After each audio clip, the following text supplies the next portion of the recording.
Mechanisms of evolution. What is evolution? Evolution is the development of life on Earth. This is a process that began billions of years ago and is still continuing to this day. Evolution tells us how it was possible for the enormous diversity of life to develop. It shows us how primitive protozoa could become the millions of different species that we see today. Evolution, then, is the answer to the question that we have all asked on seeing a dachshund and a Great Dane together. How is it possible for ancestors to have descendants that look so very different to them? In answering this question, we want to focus on animals, excluding other forms of life such as fungi and plants. The first question to ask is therefore, how can one animal develop into a whole new species of animal? But just a quick question. What exactly is a species? A species is a community of animals that is capable of producing offspring with one another, with those offspring also being capable of reproducing in turn. To understand this answer better, we need to take a closer look at the following points. The uniqueness of living creatures, guaranteed through the excess production of offspring and heredity. And, as a second key point, selection. Let's begin with uniqueness. Every creature that exists is unique, and this is essential for evolution. The members of a species may strongly resemble each other in appearance, however, they all have slightly different traits and characteristics. They may be a bit bigger, fatter, stronger, or bolder than their fellow animals. So what is the reason for these differences? Let's take a closer look at a creature.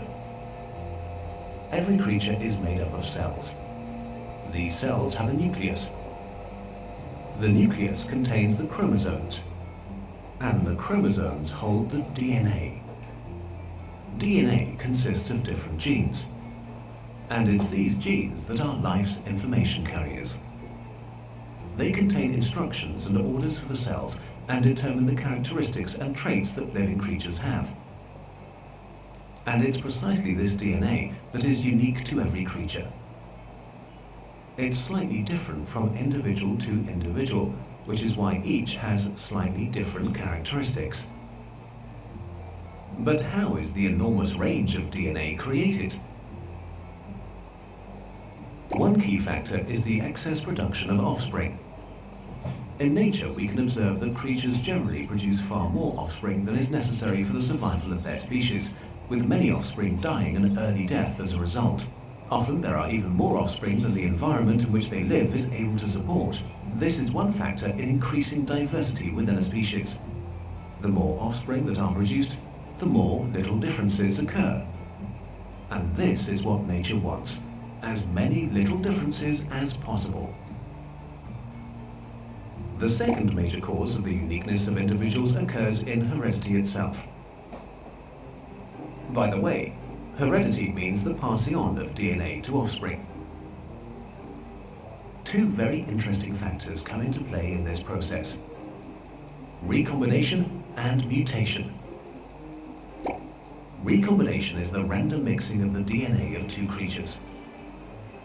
When two creatures fall in love and mate, they recombine their genes twice. The first time they do this separately, when they generate the gametes, that is, sperm and egg cells. The gametes take half of the genes and shuffle them. The second recombination occurs when a male inseminates a female. The parents each provide 50% of their DNA, in other words, 50% of their unique traits and characteristics. These are then recombined or mixed, and the result is new offspring. These offspring have a random mix of the DNA, and therefore the traits and characteristics of their parents. This increases the diversity and differences within a species even further. But mutations are also important for evolution. Mutations are random changes in DNA. These can also be described as copying errors within the DNA, triggered by toxins or other chemical substances or by radiation. Peter Parker is a criminal. That's why he's hiding. It's time to clear my name.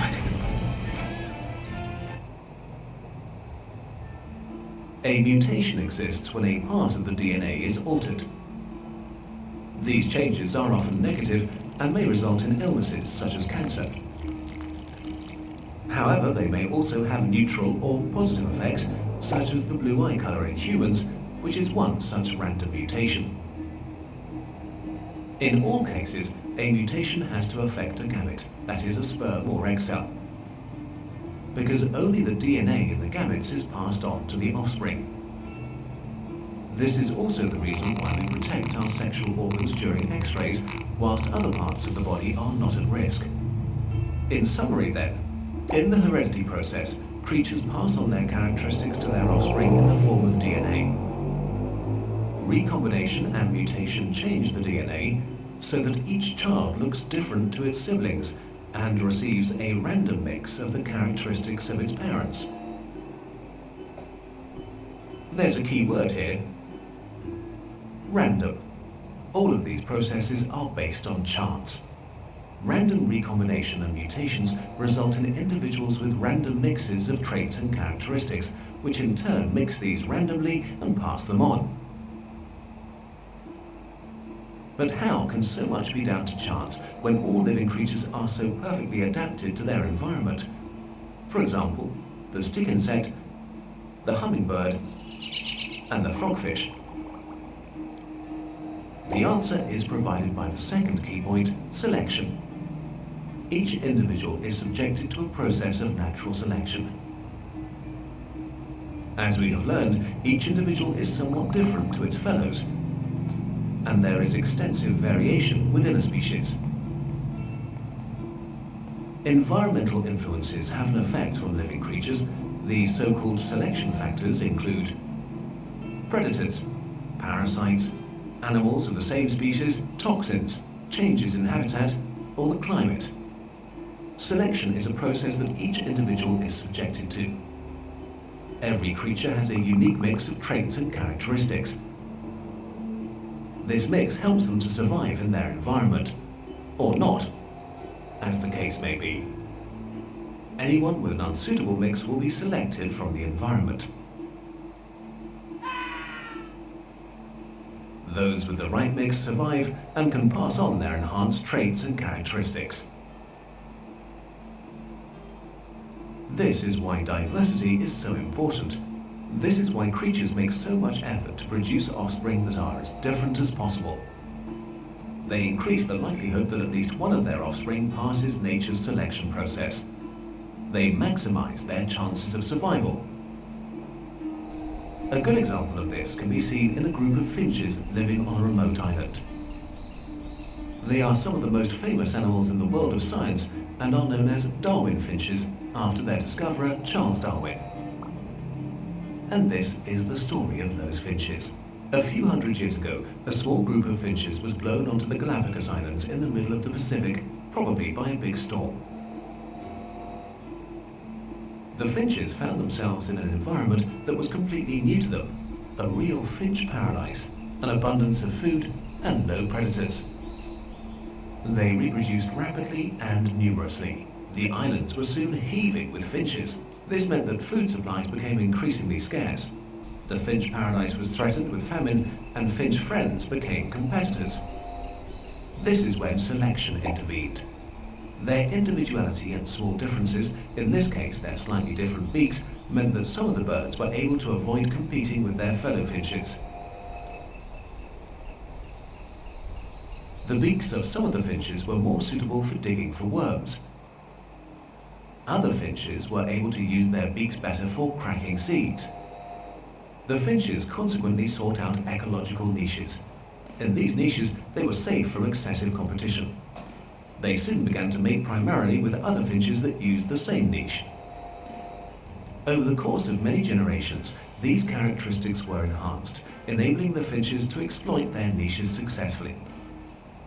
The differences between the worm diggers and the seed crackers became so large that they were no longer able to mate with one another. Different species emerged as a result. Today there are 14 different species of finch living on the Galapagos Islands, all of which are descended from the same group of stranded finches. This is how new species are created by evolution, through the interaction of unique individuals, the excess production of offspring, recombination and mutation in heredity, and finally, through selection. Why is this so important? It tells us where the variety of life comes from and why living creatures are so perfectly adapted to their habitats. But it also affects us personally. Every person is the result of 3.5 billion years of evolution. And that includes you. Your ancestors fought and adapted in order to survive. This survival was an extremely uncertain thing. If we consider the fact that 99% of all the species that have ever lived are extinct, then you can consider yourself part of a success story. The dinosaurs have disappeared, but you are alive, watching this video. Because you're incredibly special, just like all the other creatures that exist today. Irreproducible and unique in the universe.